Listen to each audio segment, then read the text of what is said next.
A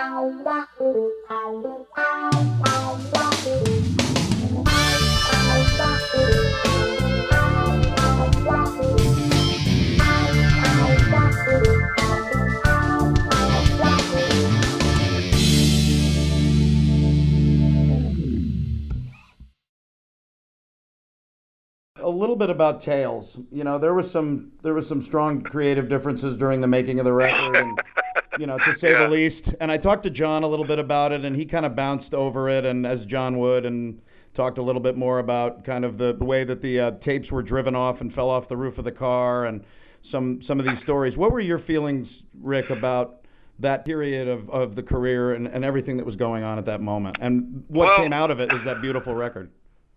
the Tales, um, it was a period of time in the band where things were black and white. There was no grey areas. It was black and white. Right. You either loved something or you hated it.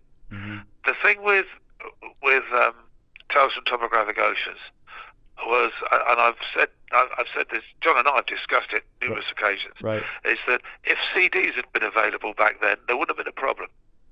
Because the problem was, because we were going to do 4 sides, 4 pieces, when we actually wrote them initially and put them together, I think one was about 8 minutes long, one was 15, one was 18, and one was like 12. So you can't put an 8-minute piece on one side.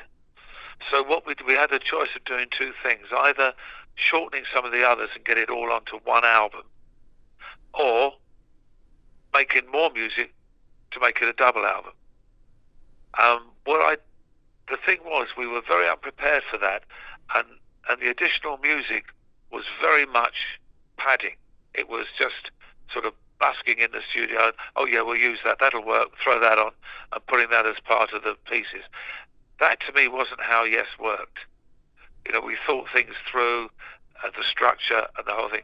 So yeah, I mean, because it annoyed me so much, I went on record and said, I dislike the album intensely, don't like it, the truth of the matter is that there are a lot of great themes on that album. Right. There are some great themes, but also I can hear all the padding that was just thrown in to make the time up.